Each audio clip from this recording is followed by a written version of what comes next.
কোনো কিন্তু নয়, কোনো কিন্তু নয়।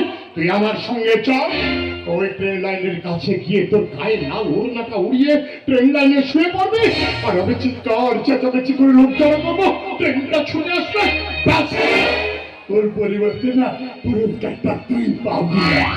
কিন্তু ওই কাজটা করলে যদি ট্রেনে কাটা পড়বো। পড়বি না, পুরস্কার পাবি। মদ খেয়ে কি তোমার মাথায় এত গোবর গড়ি হয়ে গেছে?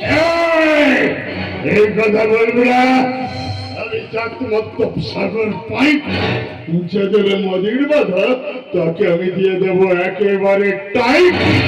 আর আমিও তোমার মেয়ে ফ্যান, আমি যখন বলেছি ও পুরস্কার পাবে না, পাবে না, পাবে না। ঠিক আছে, পাবে না। পাবো। ট্রেনটাকে অ্যাক্সিডেন্টের হাত থেকে রক্ষা করে হাজার হাজার মানুষের প্রাণ বাঁচানোর জন্য সরকারের তরফ থেকে আমাকে ভালো ভালো পুরস্কার দেবে।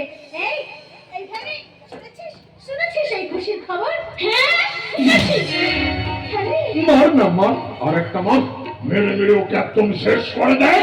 কেন বাবা কেন? আমি কি কোনো দোষ করেছি? হ্যাঁ করেছিস। তা না হলে ঘরের পাশে গরিবাদারে কাজ সংগ্রহ না করে তুই ওই জেল লাইনের পাশে গিয়েছিলি কেন?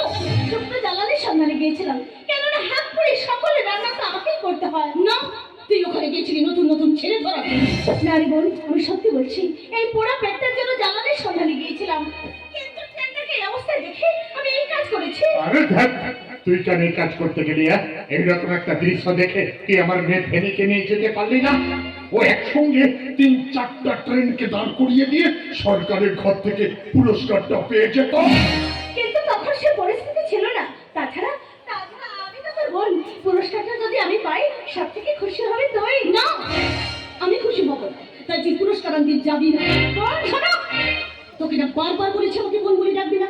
দয়া করে দুবেলা দুমুঠো খেতে দিই, এটাই হচ্ছে শুধু তোর পরিচয়। তাই পায়ের জুতো হয়ে মাথায় ওঠার চেষ্টা করবি না।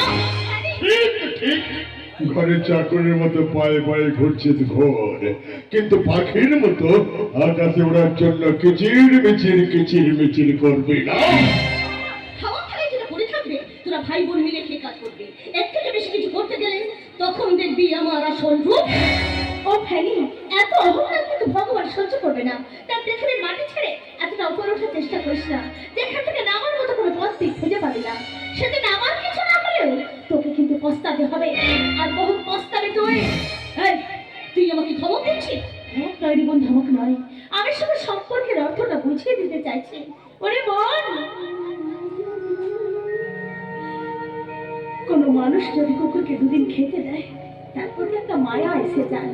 অথচ আমরা তোদের আকার হওয়ার সত্ত্বেও মায়া তো দূরের কথা, তোরা আমাদের সাথে মানুষের মতো ব্যবহারটুকু করিস না। যত বড় মুখ নয় তত বড় কথা, আমার সামনে আমার বেটির কাটা ঘায়ের নুনের ছিটে দেওয়া। আজ আমি তোকে। কেন কেন বাবা কেন? তুমি তো জানো দুটো মাকে যোগ করলে হয় একটা মামা। আবার বাবার কর্তব্য মায়ের মমতা দেয় বলে ছেলে মেয়েরা মা বাবাকে হারিয়ে মামার আশ্রয় এসে বেঁচে থাকে। কিন্তু তুমি এমনই মামা, মাদের জন্য আমার দাদাকে ভিক্ষা চাওয়াও। ভিক্ষা যে 200 টাকা দিতে না পারলে তাকে তুমি মারো। সারাদিন ভিক্ষা যে 200 টাকা কম দিলে খাওয়ারের থালা থেকে দুমুঠো খাবার তুলে তুমি বেড়ালকে দাও। অথচ বাবা মা না থাকায় তোমাকে যে আমরা ভগবানের আসনে বসে পুজো করেছিলাম মামা, আর সেই তুমি যা অন্যায় অত্যাচার করছো, ভগবান কিন্তু তা কোনোদিনই সহ্য করবেন না। কি বলি? আমরা অন্যায় করছি? যা, বেরিয়ে যা বলছি, এই ঘর থেকে তুই বেরিয়ে যা। পূজা, যা আমার ঘর থেকে বেরিয়ে যা। কেন বাবা, কি হয়েছি? কিছু হয়নি রে নয়ন, তোরা ভাই বোন আমার ঘর থেকে বেরিয়ে যা। কোথায় যাবো বাবা? এত বড় দুনিয়াতে তোমরা ছাড়া আমাদের যে কেউ নেই। ভেবে দেখো, আমি একটা অন্ধ অসহায় মানুষ, এইভাবে সমস্ত মনটাকে নিয়ে আমি কোথায় যাবো, কোথায় থাকবো?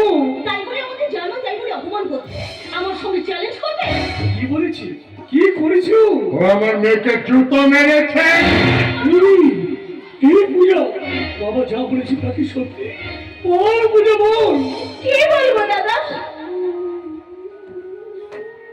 ছোটবেলা থেকে তো তুমি আমাকে একটাই মন্ত্র শিখিয়েছো, সৎ কথা বলতে না ডরবি, সৎ কথা বলেই মরবি।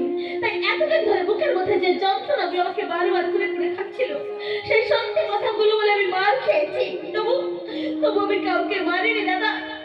আমি কাউকে মারিনি, মারিনি। বর্তমান সমাজে প্রার্থনা মিথ্যে হয়ে গেছে এবং এই জগৎ ভরে গেছে মিথ্যার অন্ধকারে। যে অন্ধকারে এত হিংস্র জন্তু, সে জন্তু অঘোর বরণ নিলেন। তাই তুই যা, ওদের কাছে ক্ষমা চা, ক্ষমা চা। কিন্তু ক্ষমা চাওয়ার মতো তো আমি কোনো কাজ করিনি দাদা। আমি ভুলেও আর কেউ বুঝবে না রে বোন। আরে তুই কি ভুলে গেছিস? এরা ছিল বলে আজ আমরা বেঁচে আছি। তাই তুই যা বোন, ওদের পায়ে ধরে ক্ষমা চেয়ে নি। যা।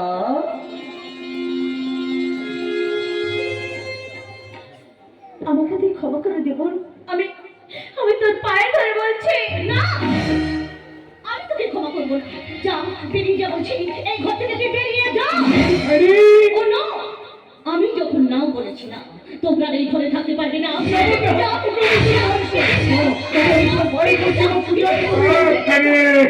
এখানে দুই ভাব, আমি সব সমস্যার সমাধান করে দিচ্ছি। সমাধান? এর সমাধান, আমার নাম সাগর পাইক। আমার কথা যে না শুনবে তাকে আমি দিয়ে দেবো একেবারে টাইট। আমি তোমার সব কথা শুনবো বাবা। বলো কি করতে হবে বলো। এই আমি মদের বোতলটা এখানে রাখলাম, এটাও তোকে খুঁজে দিতে হবে।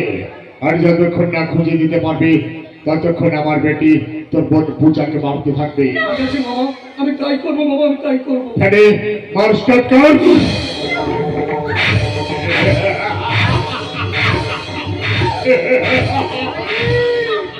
ওকে আর মারিস না, আমি মদের বোতল পেয়ে গেছি।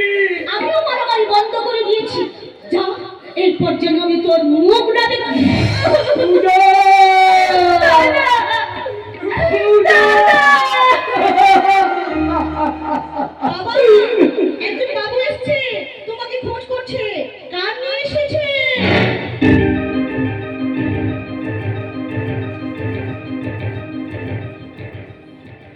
বাবু, কার? সালা আমার একটা সাইকেল চড়ার উপায় নেই, আরো কার নিয়ে এসেছে। কিন্তু বাবু, আরে ভাগ্নে পূজাকে নির্যাতন করার জন্য আমার বাড়িতে বলেছিল নাকি রে বাবা? না আমার মুখে সব সময় মদের বোতল অন থাকার জন্য আপনাদের বিভাগের লোক এল নাকি রে বাবা? নমস্কার, এটা কি সাগর পাইকের বাড়ি? আগে আমি সাগর পাই। আমি সুষমন ব্যানার্জি। কলকাতা আমার বিরাট ব্যবসা, ধনে মানে অর্থে ঐশ্বর্যই পরিপূর্ণ। তা এত বড় লোক হয়ে আমার মতো ছোট লোক না, মানে গরিবের বাড়িতে আপনি কেন এসেছেন স্যার? তাতে কি হয়েছে? এক এক সময় বড় বড় বাবুদেরকে ছোট বাবুদের কাছে মাথা নত করতে হয়। তাই তুমি গাড়ি নিয়ে এখানে ছুটে এসেছি। ছোট নয়, একটা বড় উদ্দেশ্য নিয়ে। তা উদ্দেশ্যটা কি বলে ফেলুন। আপনার ভাগ্নি আছে না, যার নাম পূজা? আছে। টিভি সংবাদপত্রে তার কর্তব্যের কথা শুনে আই এম ভেরি প্লিজড। এত গাড়ি নিয়ে এত দূরে আপনাদের গ্রামে আমি ছুটে এসেছি। কোথায় সেই মেয়ে? মা পূজা, পূজা মা, আয় মা আয়। এই হচ্ছে আমার ভাগ্নি পূজা, আর ও হচ্ছে ওর অন্ধ দাদা নয়ন। ও ইয়েস, এই ছবি আমি দেখেছি। সেই চোখ, সেই মুখ, সেই অবয়ব, এই জন্য একই অঙ্গে লক্ষ্মী রূপ সরস্বতী ফুল প্রকাশ পেয়েছে। বাবু! আচ্ছা, তুমি তো দাদা, তোমাকে আমার নমস্কার। নমস্কার। আমি অন্ধ, গান গিয়ে ভিক্ষা চাই, এমন ভিখারিকে আপনি নমস্কার করলেন স্যার। তাতে কি হয়েছে? ভাগ্যের ফেরে এক এক সময় পরিবর্তিত ভিক্ষে করতে হয়। মহারাজ দানবীর হরিশ্চন্দ্র ভিক্ষে করেছিলেন, রাজা নল ঘাস কেটেছিলেন। এটা আমার কথা নয়, পুরাণের পাতায় লেখা আছে। পুরাণের কথা আমি বলতে পারবো না স্যার, তবে কোন মদের দাম কত আমাকে জিজ্ঞেস করলে আমি বলে দিতে পারবো। তা আমি বুঝতে পেরেছি। কিন্তু বাবু, আপনি আমার বোনকে কেন দেখতে এসেছেন বাবু? বলছি। গতকাল আমি চেন্নাই থেকে বাড়ি ফিরছিলাম, ফ্লাইটটা মিস করায় আমি ট্রেনে চেপে আসছিলাম। হঠাৎ একটা ব্রিজের কাছে এসে ট্রেনটা থমকে দাঁড়িয়ে গেল। খবর নিয়ে জানতে পারলাম একটা মেয়ে লাল ওড়না উড়িয়ে ট্রেনটাকে অ্যাক্সিডেন্টের হাত থেকে বাঁচিয়ে দিয়েছে। হ্যাঁ বাবু, ওই কাজটা আমি করেছি। তা যদি না করতাম তাহলে কত মানুষের প্রাণ যেত। হ্যাঁ, তুই ঠিক কাজ করেছো। জীবনের ঝুঁকি নিয়ে তুমি যদি ওই কাজটা না করতে তাহলে কত মানুষ মারা যেত, দেশের কত ক্ষতি হতো। হয়তো আমি সরাসরি এখানে আসতে পারতাম না। বাবু। তুমি একটা বড় কাজ করেছো, মানুষ হয়ে মানুষের মতো কাজ করেছো। কিন্তু বাবু, এই যুগে যে মানুষ সেনা বড় দায়। কিন্তু তোমাকে দেখার পর সেই মনোভাব আমার কেটে গেছে। বাবু, বাবু আপনি আমার মেয়ে ফেলিকে দেখেননি, ও একসঙ্গে না 8-10খানা ট্রেনকে আটকে দেওয়ার ক্যাপাসিটি রাখে। তাই নাকি? হ্যাঁ বাবু, কিন্তু আপনি এখানে কেন এসেছেন? শুধু কি আমার এই দুঃখিনী বোনটাকে দেখার জন্য? না, তোমার বোন ট্রেনটা আটকে আমাকে নতুন জীবন দান করেছে। তাই এই জীবন দায়নি মাকে আমি আমার গৃহবন্ধের প্রতিষ্ঠা করার জন্য এখানে এসেছি। বাবু! বাবু, এই কথা মানে? মানে তোমাকে আমি আমার ছোট ভাই সন্দীপের বউ করে নিয়ে যেতে চাই। না বলবেন না, অনেক আশা নিয়ে ভরসা নিয়ে বিশ্বাস নিয়ে এখানে ছুটে এসেছি। আমি জানি এই মেয়ে আমাদের ঘরে বধূ হয়ে গেলে আমাদের ঘরটা আলোয় আলোকিত হয়ে উঠবে, এখান থেকে আর 5টা মানুষ শিক্ষারী হয়ে উঠবে, পরোপকারী কর্তব্য পরে। হায় ভগবান, আমি শুধু একা মদ খাই না, এ বাবুও মদ খায়। বাবু, বাবু, একটু খাবেন নাকি? আহা, আমি এসব কিচ্ছু খাই না, কিন্তু আমি যা চাই তাতে আপনারা না বলবেন না। Please please Nayan Babu, please সাগর বাবু, এই দেবীর প্রতিমাকে আমায় ভিক্ষা দিন। না বাবু না, ও কথা আপনি বলবেন না। আমার বোন আপনার মতো বড় মানুষের বাড়ির বউ হবে, এটা আমাদের সৌভাগ্যের কথা। কিন্তু না না না, কোনো কিন্তু নয়, শুধু তুমি রাজি হয়ে যাও। সাগর বাবু, আপনি এতে অবশ্য আমার কোনো আপত্তি নেই। আপনি আপনার ভাইয়ের স্ত্রী করে ওকে আপনি আপনার বাড়িতে নিয়ে যাবেন, এতে অবশ্য আমার কোনো বাধা নেই। তবে তবে ছোটবেলা থেকে অনেক কষ্ট করে অনেক টাকা খরচ করে ওকে আমি লালন পালন করে এত বড় করেছি, তো তার জন্য কিছু খরচা পাতি। খরচা? খরচা তা সেটা কত? 2000। না, দাঁড়ান, 2000 বললে 1 সপ্তাহে মদের দাম বেরোবে, 4000 বললে 2 সপ্তাহে মদের দাম বেরোবে, 50,000 বললে 6 মাসের মদের দাম বেরোবে। তাহলে কত বলবো? বলুন কত টাকা চান? 2 লাখ। ঠিক আছে ড্রাইভার, সাগর বাবু যাচ্ছেন, গাড়িতে থাকা অ্যাটাচি থেকে ওনাকে 5 লক্ষ টাকা দিয়ে দিও। ইয়েস, এই পূজা আমার কাছে হিরে, আর হিরের দাম 5 লাখ দিয়ে আমি বেশি কিছু দিচ্ছি না। যদি আপনি চান। আচ্ছা বলুন না বাবু, 5 লাখ টাকা আপনার ড্রাইভার আমাকে দেবে তো? আপনি চান? আগে দেবে তো? সাগর বাবু মদে ডুবে গেছেন। কিরে, দূরে কেন, কাছে আয়। কিন্তু কোনো কিন্তু করিস না বোন, কোনো কিন্তু করিস না। সব ভগবান ইচ্ছে। একদিন গোবিন্দের কাছে তার ভজন গান গাওয়ার জন্য সেই চোখ তুলে তাকিয়েছে। এবার তো দুঃখ কান্না ব্যথার দিস নেই। দাদা, যা, বাবুকে প্রণাম কর, বাবুকে প্রণাম কর। এই থাক থাক থাক, বাবু নয়, বাবু নয়, দাদা। দাদা বল, দাদা। দাদা। হ্যাঁ, আর এই নে, এই নে আমার আশীর্বাদ।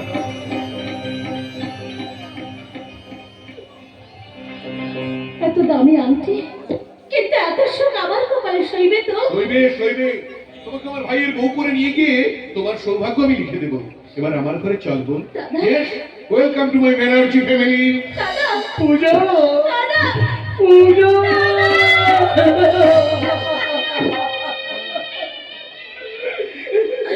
আমি আসছি দাদা।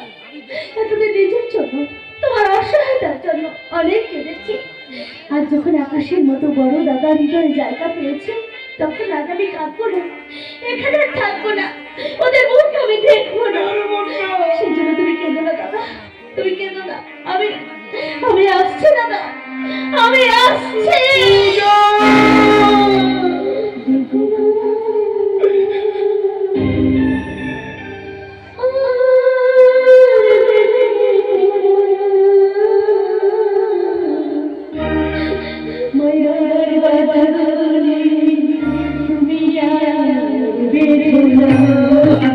তুমি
পূজা, পূজা তুই কোথায় গেলি রে পূজা? কোথায় গেলি? পূজা পূজা জন্মের মতো এখান থেকে চলে গেছে মামা। তাহলে তুইও জন্মের মতো এখান থেকে চলে যা। মামা কেন এমন করছো? এতদিন আমাদের খাইয়ে পরিয়ে পালন করার জন্য আমার বোনটা তো 5 লাখ টাকা দিয়ে গেছে, আর তুমি কি চাও? তোর কাছ থেকে 2 মাসের 400 টাকা চাই। 400 টাকা তোমার কাছে নেই মামা? তাহলে তোর ঠাইও আমার ঘরে হবে না। তোর বোন যেখানে গেছে তুই সেখানেই চলে যা। হ্যাঁ, আমি এখান থেকে চলে যাবো। এতদিন বোনটার জন্য তোমাদের অন্যায় অত্যাচার সহ্য করে এখানে থাকতে বাধ্য হয়েছিলাম, কিন্তু কিন্তু ও যখন আসবে তখন তখন আমি আর এখানে থাকবো না। আমি আমি চিরদিনের জন্য এখান থেকে আমি চলে যাবো। হ্যাঁ, তাই যা। তুই গেলে আমি ঘরের দরজা লাগাও। মামা যাওয়ার সময় আমি ঘর থেকে হারমোনিয়ামটা নিয়ে যাবো। না, ওটা তুই নিয়ে যাবি না। ওটা বেচলে আমার 2 মাসের মদের খরচ বেরোবে। মামা! তাই ওটা না নিয়ে তুই এখান থেকে বেরিয়ে যা।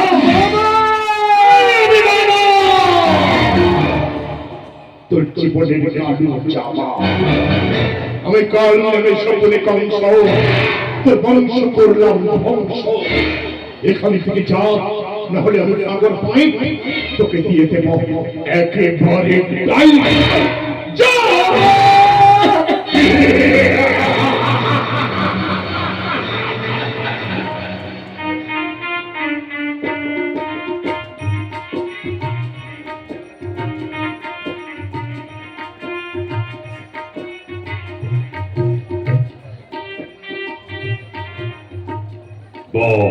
এত বড় বাড়ি, এত গাড়ি, এত বন্ধু বান্ধব, এত লোকের খাওয়া দাওয়া দেখে মনে হচ্ছে সুসমের বাড়িতে মাল্লার লোক।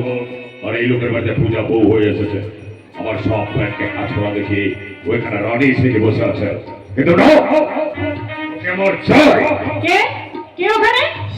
আমি কোনে যাচ্ছি, মানে পূজার মন ফ্যানের ভাবি স্বামী। ও বাড়ি থেকে আসার মতো কেউ নেই দেখে আমি নিজেই চলে এসেছি। তা ভালো করেছেন, চলুন খাবেন চলুন। সে কি হয়, পূজার সঙ্গে দেখা না করে কি খাওয়া যায়? কিন্তু বদিন এখন মহিলা মহলের মধ্যে হরিয়ানে বসে আছে। এইসব ওখানকার কেউ কোনো ছেলেকে অ্যালাউ করবে না। এ তুমি কি বলছো? ঠিকই বলছি। তবে একটুবার বাসন হয়ে যাবে, তখন না হয় মিট করবে। আচ্ছা ঠিক আছে ঠিক আছে। আচ্ছা বাসর রুমটা কোন দিকে? ওই যে ফুলে ফুলে সাজানো, ওটাই কি বাসর রুম? হ্যাঁ, আর তুমি বুঝি পূজার? ছোট নানো, আমার নাম নিতু। কিন্তু আপনাকে দেখে মনে হচ্ছে আপনি বড়ই ভীতু। ওই কোনাবাড়ির লোক হয়েও এখানে ব্যবসা হয়ে দাঁড়িয়ে আছেন। কি করবো, নির্বান্ধব জায়গা, তাতে আবার সুশোভন বাবু দয়া করে পূজাকে এ বাড়ির বউ করে নিয়ে এসেছেন। তাই এত বড় বাড়িতে এসে আমি তো ডেসপারেট হয়ে যেতে পারি না। তাই তো অনাহত অতিথির মতো এখানে এসে দাঁড়িয়ে আছে। আরে না না, নিজের সম্বন্ধে এমন করে বলবেন না। আমরা কোনো ছোট বড় বিচার করি না, সবাইকে সম্মান দিই। মানুষ মানুষের জন্য, আর জীবন জীবনের জন্য। সেই জন্যই তো আমি ছুটে এসেছি। তাহলে আমার সঙ্গেই চলুন অন্দর মহলে। হ্যাঁ চলুন।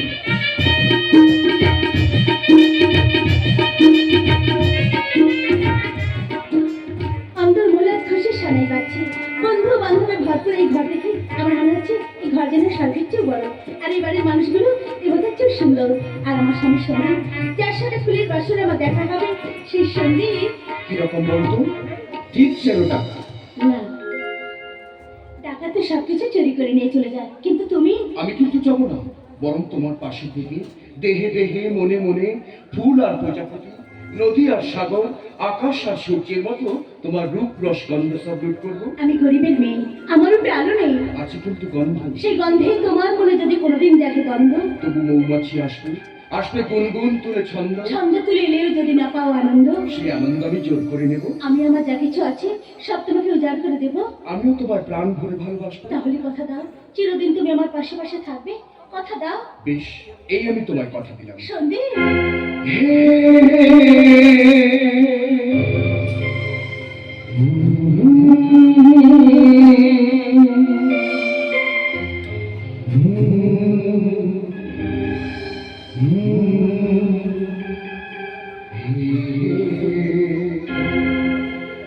তো আমি তোমার কাছে, তো আমি তোমার কাছে।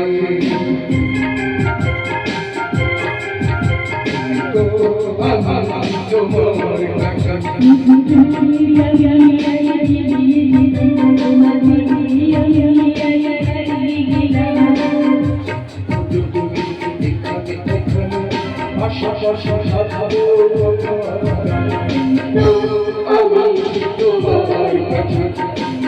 তোমার কাছে।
সন্দীপ সন্দীপ সন্দীপ বৌদি বৌদি ওখানে গেস্টরা প্রেজেন্টেশন দেওয়ার জন্য বসে আছে আর তুমি এখানে ছোট্ট ধানে মগ্ন হয়ে আছো।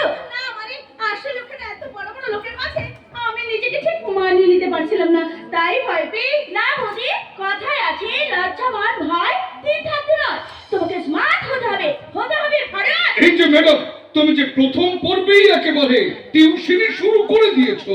টিউশনি নয়, আমি অ্যাক্টিং করে এবারে কাছে পৌঁছে দিয়েছিলাম। আর তোমার কিন্তু জানা উচিত যে পূজা হচ্ছে গ্রামের মেয়ে, লজ্জা ওর ভূষণ, সরলতা হচ্ছে ওর অলংকার। ও কিন্তু তোমার মতো শহরের লেডি নয়। এই হ্যালো, এত যদি গ্রামের মেয়ে পছন্দ তাহলে এরকম একটা জায়গা দেখে বিয়ে করে পারতে। হ্যাঁ, ড্যাডি মাম্মির জন্য সেটা হয়ে ওঠেনি, বুঝলে? ওনারা জিদ ধরে বসলেন, তাই তো বাধ্য হই তোমাকে। এই, কি বলে বাধ্য হয়ে বিয়ে করেছো? তবে এখন ছেড়ে দাও। ঠাকুরছি না বৌদি, তোমাদের গায়ে তোমার মতো সুন্দর একটা মেয়ে দেখো তো, আমি ওই মেয়েটার সঙ্গে বিয়ে দিয়ে দেবো। তার মানে তো খুন এক মানে। ঠিক আছে, আমি কিন্তু এই ফিল্ম করতে রাজি। আমার নো প্রবলেম। অসুবিধা সুখী তোমরা এখানে, বাট ওদিকে যে গেস্টের রিসেপশনের ছুটি হয়ে যাচ্ছে। না সন্দীপ না, গেস্টের রিসেপশনে কোনো ত্রুটি আমি করিনি। ওদের সমস্ত ব্যবস্থা করি, তবে তো আমি এখানে এসেছি। কিন্তু তুই এখানে? ওখানে এত বড় বড় লোকের মাঝে ওদের খুব লজ্জা লাগছিল, তাই ওইখানে আসায় আমি এখানে চলে এসেছি। কিন্তু ছোটা, তুমি এই সময় এই ঘরে কেন ছোটা? না মানে কথা হলো কি, ওখানে তো শ্বশুর শাশুড়ি বসে রয়েছে আর তুই কি না এখানে এসে মজা করছিস? একদম ঠিক কথা বলেছো সন্দীপ। দেখো, শহরে মেয়েদের না কোনো দায়িত্ব নেই, বুঝলে? তা না হলে তুমি বলো, আমার ড্যাডি মাম্মি ওখানে, আর ইনি হচ্ছেন এখানে। তুমি যা বলছো সেটা কিন্তু ঠিক নয়। আমি ওদের খাইয়ে দাইয়ে তবে এখানে এসেছি। এসে ভালো করেছিস। এখন যা, নিমন্ত্রিত অতিথিদের একটু রিসেপশন। নো ছোটা, আমি ওখানে গিয়ে দায়িত্ব পালন করবো আর তোমরা এখানে বৌদির সঙ্গে আনন্দ করবে। তোর কি হবে না? কি করে হবে? তুমি পূজার মতো মেয়ে নাকি? এই, তোমাকে না আমি। কি হলো মাইশু দিদি, তুই জামাই বাবুকে? আরে নিতু, তুমি না এলে আমাকে তো একদম মেরেই ফেলতো। সত্যি পূজা, অচেনা হওয়া সত্ত্বেও তোমাকে বিয়ে করায় এই ঘর আজ হাসিতে খুশিতে ভরে উঠেছে। মনে হচ্ছে শহরে লাইফে এমন আনন্দ আমি কোনোদিনই পাইনি। তাই নাকি? হ্যাঁ পূজা, এত অর্থ, এত বিশাল বাড়ি গাড়ি, এত সুখ সম্পদের মধ্যেও যে আনন্দের শিহরণ আমাদের দেহে মনে জেগে উঠেছে, এমন আনন্দের আলো কিন্তু কোনোদিন মনকে ছুঁয়ে যায়নি। জামাই বাবু, তোমার জামাই বাবু ঠিকই বলেছে বৌদি। শহরের জীবন তো তুই আর একের মধ্যেই সীমাবদ্ধ। কোনোদিন এত লোকের সঙ্গে মেশাই হয়নি। কি করে মিশবে? ওরা তো সবাই টাকার পেছনে ছোটে। মানুষের জীবনে যে এসবের একটা প্রয়োজন আছে সেটাই কেউ বোঝে? সে কি, এরই মধ্যে তুমি নিতুকেও বশ করছো, কিন্তু তোমাকে বস করতে পারেনি সন্দীপ, কারণ তুমি হচ্ছ এয়ারফোর্স অফিসার। জানো পূজা, বাবু তোমার পাক্কা অ্যাডমিনিস্ট্রেটিভ। ভুল করা কিংবা ভুল মেনে নেওয়া কোনোটাই কিন্তু ওর চরিত্রে নেই। ও আবার আইডেন্টিফিকেশন দিচ্ছে। জানো পূজা, আমার এই জামাই বিরাট বড় ডাক্তার, কত কি বিরাট বড় নার্সিং রয়েছে, গাড়ি বাড়ি ব্যাংক ব্যালেন্স। বাবু একেবারে কোটিপতি, যাকে বলে সফিস্টিকেটেড ম্যান। সেটা আমি তারপর হয়েছে কি বলো তাই নাকি? ও ইস, কিন্তু আমার সম্বন্ধে কি জেনেছো কি? আমি এখন বিয়ে থার্ড ইয়ার বন্ধুদের সঙ্গে নতুন স্টাইলে কলেজে যাই। আচ্ছা নিতু, এই কথাটা বলার জন্য তুই এতক্ষণ দাঁড়িয়ে আছিস? বাড়ি, তোমরা সবাই এখানে এসে নিজেদের পরিচয় দিয়ে বৌদির আপন হতে চাইছো, কিন্তু আমার বেলা ও ননু। সবাই জানে বৌদির পাশে ননদরাই সব সময় থাকে। এম আই রাইট বৌদি? না মানে আমি তুমি কোন ক্লাস পর্যন্ত পড়েছো বৌদি? তোমার লেখাপড়া কত দূর বলো বৌদি, বলো। স্কুলে যাওয়ার মতো কোনো সুযোগ আমার জীবনে হয়নি। আমি আমি একেবারেই মূর্খ। পূজা, আরে সেজন্য নো টেনশন, আমি রাত দিন তোমার থেকে পড়াবো। মাত্র 1 মাসের মধ্যে তুমি সবার সঙ্গে ইংরেজিতে কথা বলবে, একদম ফেস টু ফেস। তবে তবে আমাকে স্যার এনা মানে ম্যাডাম বলে, তুমি ম্যাডাম। তবে রে না না না না না, বৌদি সোনা আছাই দিদি আমার রাত করোনা, আছাই দিদি আমার রাত করোনা, দাদা আমার বউদি আছে, দাদা আমার বউদি আছে, দয়া করে মোর প্রতি চুমা দাও না, চুমা চুমা চুমা চুমা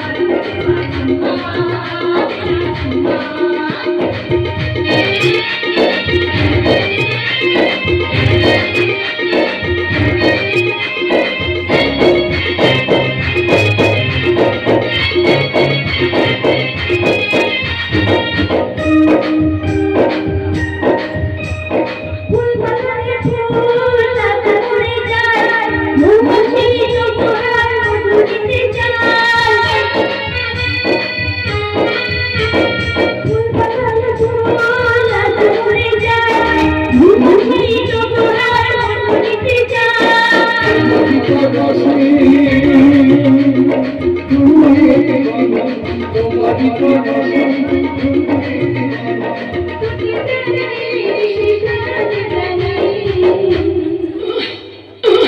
চুমা চুমা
আজ আমাদের ঘরে আনন্দ উৎসব কেন বলো তো? কেন?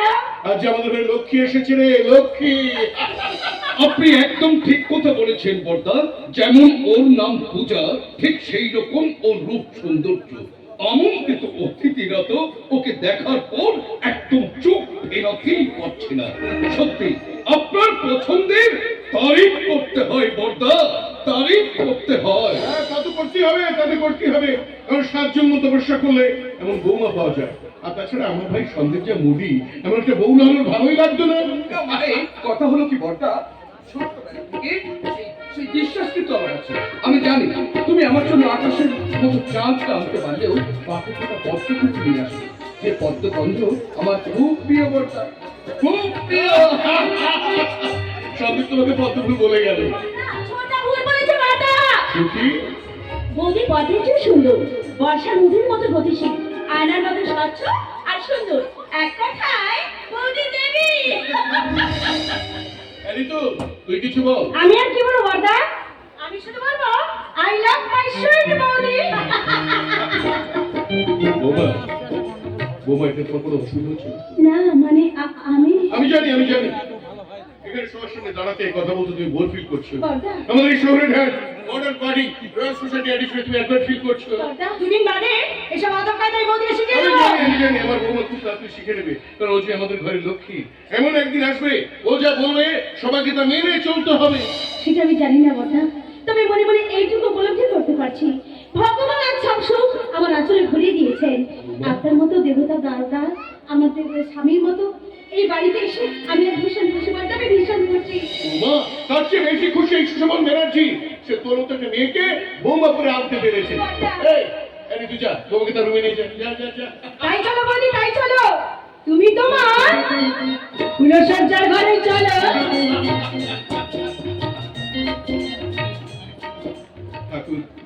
ঠাকুর আমি নিজের জন্য কোনোদিন কিছু চাইনি ঠাকুর, আর শুধু চাইছি ওদের দাম্পত্য জীবন মধুময় হোক, ওদের তুমি মঙ্গল করো দয়াময়, ওদের তুমি মঙ্গল করো। আমি আর কিচ্ছু চাই না ঠাকুর, আমি আর কিচ্ছু চাই না, কিচ্ছু না, আর কিছু নয় ঠাকুর, আর কিছু নয়। না চাইতে এত সুখ যখন তুমি আমাকে দিয়েছো, আমার জীবন থেকে এই সুখটুকু তুমি কেড়ে নিও না ঠাকুর। এই সুখটুকু